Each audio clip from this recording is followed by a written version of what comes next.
Hello everyone, welcome to the channel E office vlog. आज की video में हम डिस्कस करेंगे उन इंस्ट्रक्शंस को जो फाइनेंस डिपार्टमेंट हरियाणा ने अप्रैल 2023 के महीने में इशू की हैं।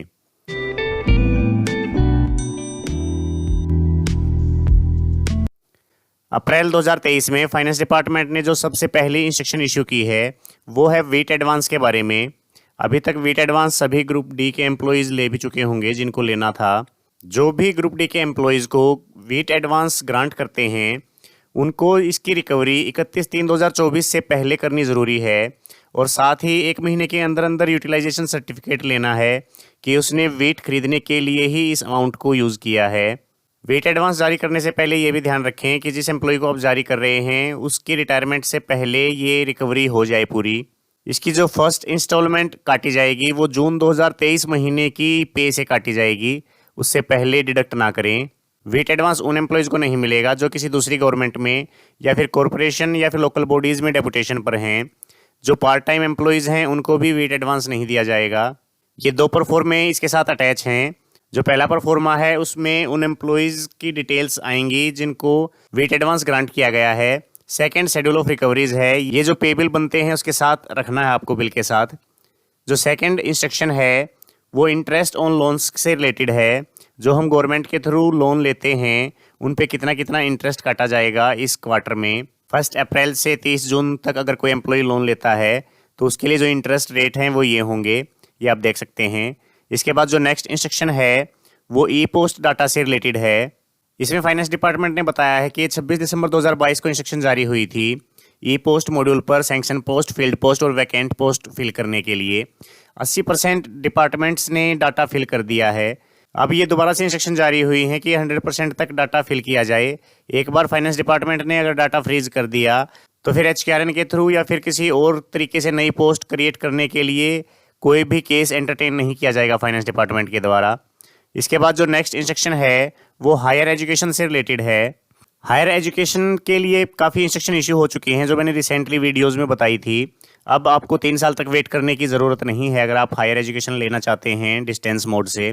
उसके बाद जो ये इंस्ट्रक्शन है इसमें फाइनेंस डिपार्टमेंट ने बताया है कि जो नॉन गजेटेड एम्प्लॉयज़ हैं उनको स्टडी लीव ना दी जाए। उनको स्टडी लीव ग्रांट करने के जो केस हैं जो HOD 9/11/2022 से पहले अप्रूव कर चुके हैं उनके केसेस फाइनेंस डिपार्टमेंट में भेज दिए जाएं। बाकी अगर किसी दूसरे एम्प्लॉय को स्टडी लीव ग्रांट करनी है तो परमिशन देने से पहले फाइनेंस डिपार्टमेंट की परमिशन लेनी होगी डिपार्टमेंट को। जब तक Haryana civil services leave rule amend नहीं हो जाते तब तक यही इंस्ट्रक्शन काम करेंगी। इसके बाद जो नेक्स्ट इंस्ट्रक्शन है वो HKRN में न्यू अपॉइंटमेंट से रिलेटेड है। इस बारे में काफ़ी क्यूरीज भी आई हैं कई डिपार्टमेंट से कि अगर कोई नया एम्प्लॉई लगाना है तो उसको हम HKRN के थ्रू कैसे ऐड कर सकते हैं। इस इंस्ट्रक्शन में फाइनेंस डिपार्टमेंट ने बताया है कि अगर HKRN के थ्रू किसी एम्प्लॉई को रखना है तो उसके लिए केस भेजा जाएगा प्रॉपर फाइनेंस डिपार्टमेंट को एडमिनिस्ट्रेटिव सेक्रेटरी के थ्रू। उसके साथ साथ कुछ डिटेल्स भी सेंड करनी है, जैसे प्रेजेंट में कितने एम्प्लॉय काम कर रहे हैं, हार्ट्रॉन के थ्रू काम कर रहे हैं या आउटस्टैंडिंग पॉलिसी के तहत काम कर रहे हैं। तो इन इंस्ट्रक्शंस में फाइनेंस डिपार्टमेंट ने डिटेल में बताया है कि क्या क्या डिटेल्स केस के साथ सेंड करनी है ताकि नए एम्प्लॉयज़ HKRN के थ्रू लगाए जा सकें। इन इंस्ट्रक्शंस के साथ भी परफॉर्मे अटैच किए हैं फाइनेंस डिपार्टमेंट ने ग्रुप A, ग्रुप B और फिर ग्रुप C और D के लिए। तो ये परफॉर्मा में जो डिटेल्स हैं ये डिटेल्स भी आपको भर के भेजनी है जो भी आप केस भेजेंगे फाइनेंस डिपार्टमेंट को अप्रूवल के लिए।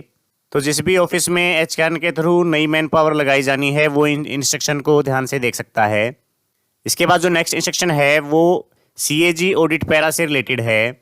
इसमें फाइनेंस डिपार्टमेंट ने सभी HODs को इंस्ट्रक्शंस इशू की हैं कि जो CAG की ऑडिट रिपोर्ट्स हैं या फिर जो ऑडिट पैरे PAC में जा चुके हैं उनके रिप्लाईज सबमिट करवाए जाएं। फाइनेंस डिपार्टमेंट ने बताया है कि कई डिपार्टमेंट्स के द्वारा अभी भी रिप्लाई नहीं भेजे गए हैं। कुछ एक डिपार्टमेंट्स ने एक्शन टेकन नोट्स सेंड किए हैं, वो भी पब्लिक अकाउंट्स कमेटी की मीटिंग के बाद।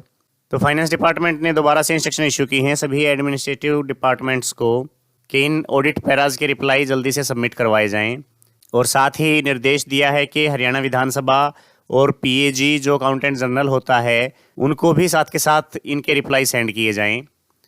इसके बाद जो नेक्स्ट इंस्ट्रक्शन है वो एम्प्लॉयज़ का जो DA एनहेंस हुआ था अभी 42% DA हो चुका है 1 जनवरी से, उससे रिलेटेड हैं। इसके बाद जो नेक्स्ट इंस्ट्रक्शन है वो पेंशनर के DA से रिलेटेड हैं। इसके बाद नेक्स्ट जो इंस्ट्रक्शन है वो न्यू व्हीकल परचेज से रिलेटेड है। अगर किसी डिपार्टमेंट में पुराना व्हीकल कंडेम हो चुका है तो नया व्हीकल खरीदने के लिए क्या क्या कंडीशंस हैं वो इसमें बताई गई हैं। नया व्हीकल खरीदते टाइम एक तो सबसे पहले जो ऑफिसर्स है उसकी एंटाइटलमेंट चेक करनी है कि किस टाइप का व्हीकल उसके लिए खरीदा जा सकता है। नया व्हीकल खरीदने के बाद जो पुराना व्हीकल है वो यूज़ नहीं किया जाएगा डिपार्टमेंट के द्वारा। थर्ड पॉइंट में है कि एचओडी या फिर एडमिनिस्ट्रेटिव सेक्रेटरी एक सर्टिफिकेट सबमिट करेंगे फाइनेंस डिपार्टमेंट को कि जो व्हीकल खरीदा गया है वो एंटाइटलमेंट के अकॉर्डिंग है। एडमिनिस्ट्रेटिव डिपार्टमेंट मींस एसीएस को ही पावर दे दी गई है नया व्हीकल खरीदने के लिए, लेकिन हर नया व्हीकल खरीदने की जो इन्फॉर्मेशन है वो फाइनेंस डिपार्टमेंट को भेजी जानी ज़रूरी है। इसके बाद जो नेक्स्ट इंस्ट्रक्शन है वो fund transfer to DDO account से रिलेटेड है। ये इंस्ट्रक्शन पहले भी कई बार इशू हो चुकी हैं। डीडीओज़ के अकाउंट में जो फंड ट्रांसफ़र किया गया है बजट हेड से, उसके बारे में ये इन्फॉर्मेशन मांगी है फाइनेंस डिपार्टमेंट ने। ये सेकंड रिमाइंडर है इसका। इस फॉर्मेट में ये इन्फॉर्मेशन भेजी जानी थी, लेकिन अभी तक कई डिपार्टमेंट्स के द्वारा भेजी नहीं गई है, इसलिए रिमाइंडर इशू हुआ है। इसके बाद जो नेक्स्ट इंस्ट्रक्शन है वो टेंडर की फाइनेंशियल अमेंडमेंट से रिलेटेड है। ये इंस्ट्रक्शंस बोर्ड एंड कॉरपोरेशंस में जो टेंडर होते हैं उससे रिलेटेड हैं। इसमें गवर्नमेंट ने इंस्ट्रक्शन इशू की हैं कि जो भी बोर्ड ऑफ डायरेक्टर्स है, गवर्निंग बॉडी है या फिर एग्जीक्यूटिव कमेटी है बोर्ड एंड कॉरपोरेशन की, वो पहले अप्रूव करेंगे। उसके बाद जो मैटर है वो प्लेस किया जाएगा हायर अथॉरिटी के पास। जो हायर अथॉरिटी है वो हाई पावर्ड वर्क्स कमेटी है।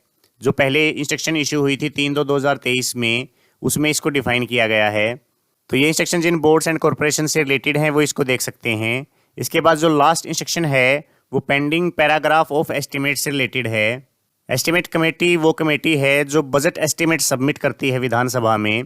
तो 50th रिपोर्ट सबमिट की गई थी 2021-22 के लिए। उसमें कुछ पैराग्राफ ऐसे थे जिनका रिप्लाईज अभी तक नहीं दिया गया है, तो उनका रिप्लाई सबमिट करवाने के लिए इंस्ट्रक्शन जारी की गई हैं। तो ये कुछ इंस्ट्रक्शंस थे जो अप्रैल 2023 महीने में फाइनेंस डिपार्टमेंट ने इशू की हैं। इनके अलावा भी अगर आपको किसी और इंस्ट्रक्शंस का पता है तो कमेंट करके बताएं। अगर आप चैनल पर नए हैं तो चैनल को सब्सक्राइब जरूर करें। आज की वीडियो में बस इतना ही, फिर मिलते हैं नेक्स्ट वीडियो के साथ। तब तक के लिए जय हिंद।